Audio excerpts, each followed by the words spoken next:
Arjantin'le ilgili ilk ilginç bilgiyi veriyorum size. Paramızı aldık. Tomar'la para aldık. 20 dolar bozdurdum ben. Ne kadar çok var görüyorsunuz. Her yer taş dolu. Şurada küçük küçük bir sürü taş var. Bayağı bir insanın ismi var burada maalesef. Üzerinde bir tane güneş var Arjantin bayrağının. Bu güneş ne anlama geliyor? Bu güneş günahlar burada arınıyor. Evet, şimdi Maria ile buluştuk. Maria, say hi to Turkey. Şimdi kukurutça diye bir şey alıyoruz. Ne olduğunu bilmiyorum. Alfa Horo. Bunun adı Alfa Horo. Halleye benziyor ama Halle değil. So what is the name of this? The name of this is mate. Ve herkese Güney Amerika'nın Paris'i olan Buenos Aires, Arjantin'den günaydın. Yeni bir bölüme, yeni bir video hoş geldiniz. Evet, Buenos Aires'te rüzgarlı ama güneşli çok güzel bir güne uyandım. Şöyle etrafı göstereyim hemen başlar başlamaz. Şu anda Puerto Madero'dayız. Yani şehrin en önemli limanlarından bir tanesinin olduğu yerdeyiz. Büyük gemiler Buenos Aires'e yanaşabilsin diye yapılmış. Yıllar önce.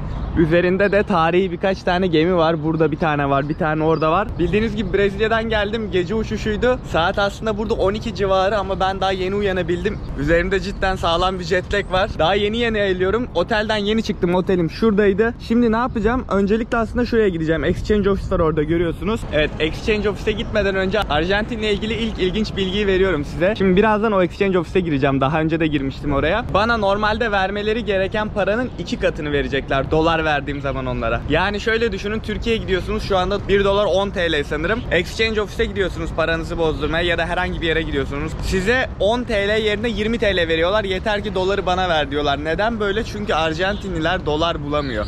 Şu anda ülkede, hatta şu anda değil, uzun süredir ülkede çok büyük bir kriz var. Arjantin'de dolar yok arkadaşlar. Dolar alımına %35 vergi var Arjantinlerde. Yani dolar almak istediğin zaman zaten bulamıyorsunuz. Bulsanız da %35 ödüyorsunuz. Yani doğal olarak 2'ye katlanıyor zaten size maliyeti. Kafelerde, barlarda internetten okuduğum kadarıyla daha da fazla veriyorlarmış aslında. Ama ben şimdi onunla uğraşmayacağım. Zaten çok fazla vaktim yok. O yüzden Exchange Office'e gidiyorum. Paramı bozduruyorum. Ondan sonra güne başlıyoruz. Hadi bakalım. A few moments later. Evet, şimdi Exchange Office'ten çıktım. Şöyle bir hesaplamayı göstereyim size ne kadar para aldığımı. Daha önceki videolarımda bahsetmiştim. XE uygulamasını kullanıyorum. Şu şekilde açıyorum XE uygulamasını. Bunu offline olarak da kullanabiliyorsunuz. Yurt dışında bayağı işe yarıyor. 1 dolar normalde 100 Arjantin pezosu. Bana ne kadar verdiler 1 dolar için? İçeriye gittim, sordum ne kadar veriyorsunuz diye. 190 dedi. Ne pasaport istiyorlar ne bir şey istiyorlar bu arada. Direkt kayıt dışı. Exchange Office olmasına rağmen, resmi Exchange Office olmasına rağmen hiçbir belge, imza, hiçbir şey yok. Şu şekilde paramızı aldık. Tomar'la para aldık. 20 dolar bozdurdum ben. Şöyle paralarını göstereyim. 500 pezoları şu şekilde. Bunlardan Tomar'la verdi bana. Aslında gezdiğim ülkelerde normalde kredi kartı kullanıyorum mümkün olduğunca. Daha işime geliyor benim kredi kartımı kullanmak ama bu ülkede nakit para kullanacağım. Neden? Çünkü kredi kartını kullanınca 100'den bozacak. Ben nakiti 190'dan bozdum. Yani aslında kredi kartı kullanırsam yarı yarıya zarar etmiş olacağım. Biterse, nakitimiz biterse zaten her yerde bozuyorlar. Yani sokaktan geçen birisine sana dolar vereyim desem elini öpüyor zaten. Evet, Arjantin hakkında bilgi vermeye devam edeyim. Ülkenin nüfusu 45 milyon.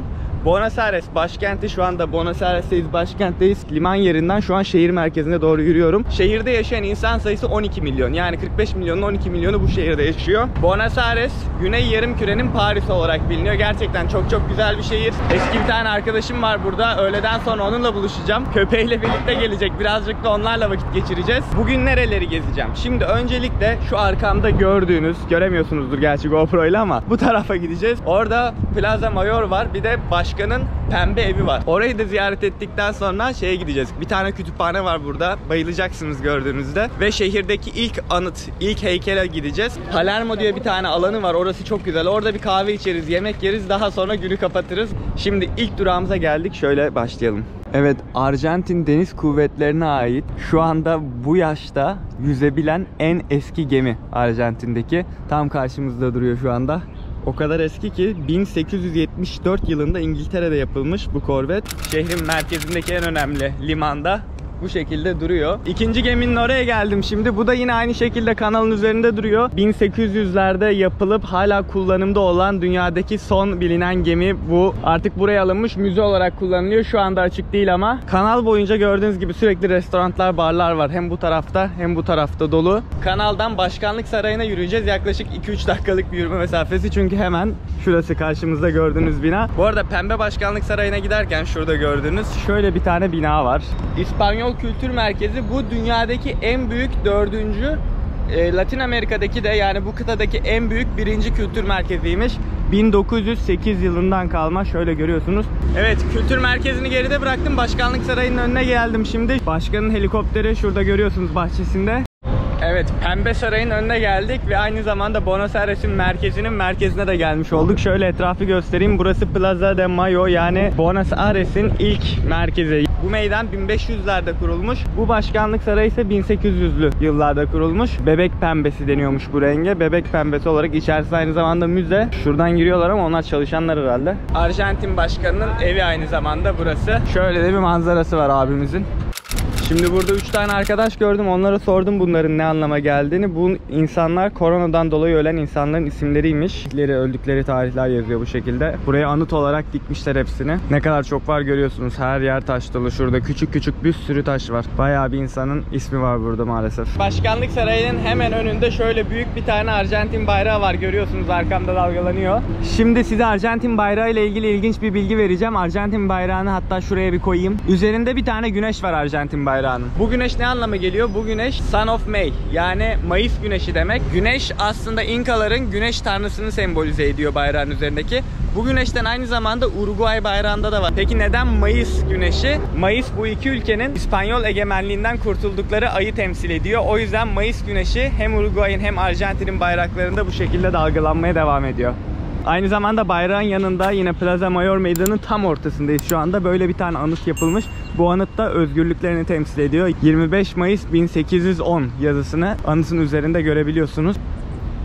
Şu şekilde 20 metre uzunluğunda bir tane anıt. Evet, Plaza Mayo Meydanı bu kadar. Bu şekilde bir sürü sokağı birbirine bağlıyor. Şimdi ben bu sokaklardan birinden, şu sokaktan dümdüz devam edeceğim. Şimdi yine şehrin önemli yapılarından bir tanesi olan Obelisk'in oraya geldim. Tam telaffuz edemiyorum ama olsun artık. Evet, şöyle bir yapı, şehirdeki ilk anıtlardan bir tanesi. Bu şekilde ana caddenin tam ortasına koymuşlar. Bir sürü caddeyi birbirine bağlıyor ve hemen yanında, bunu muhtemelen daha önce Instagram'da fotoğraflarda mutlaka görmüşsünüzdür, BA yazıları var, bitkilerden yaptıkları. BA, yani Buenos Aires'in baş harflerini bu şekilde buraya koymuşlar. Geldiğinizde Buenos Aires'e mutlaka uğramanız gereken noktalardan bir tanesi. Ön taraftan da şöyle bir görüntüsü var BA yazısının, Buenos Aires şeklinde burada. Tam ortasında Arjantin bayrağı, arkasında da obelisk var. Evet, şimdi Teatro Colón'un önüne geldik. Columbus Tiyatrosu aslında diğer adıyla. Şu şekilde içeriği şey yapmışlar. Covid test merkezi haline getirmişler içerisini. Şu anda artık turizme kapatmışlar anladığım kadarıyla. Burada test falan filan yapıyorlar. O yüzden içeriye giremeyeceğim şu anda. Burası 1908 yılında kurulmuş. Dünyadaki en önemli 10 opera binasından bir tanesi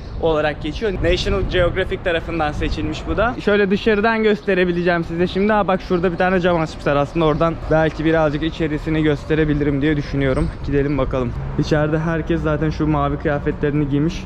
Ama en azından bu kadar görebildim. Geçen yıl bu kadar da göremiyordum. 1908 yılında kurulduğundan beri dünyaca ünlü bir sürü şarkıcı, sanatçı buraya gelip performans göstermişler. Oo, beni buradan hayatta sokmazlar. Şu kadar sokabiliyorum. Evet, sahne kısmı galiba o tarafta zaten, ileride. Evet, Teatro Colón'un son olarak şuradan görüntüsünü de göstereyim.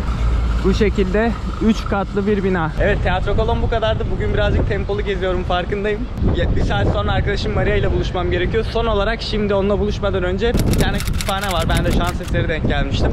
Oraya götürüyorum sizi. Kütüphaneye giderken yine bir tane ilginç tarih basilikaya denk geldim. Kiliseye yani. Şöyle onun içine girdim, şimdi onu çekeceğim. Vallahi confessions yazmışlar buraya. İtiraf edin diyor buraya gelip. Tamam, anladım. Sen burada duruyorsun. Şurada. Papaz içeride. Şuradan itirafını yapıyorsun. Kaç şeklini yapmışlar zaten. Günahlar burada arınıyor. Mantıklı. İşte günah, gel burada 2 dakikada arın, sonra çık. Burada da kutsal suyla şu anda şey yapıyor. Elinde kutsal su var.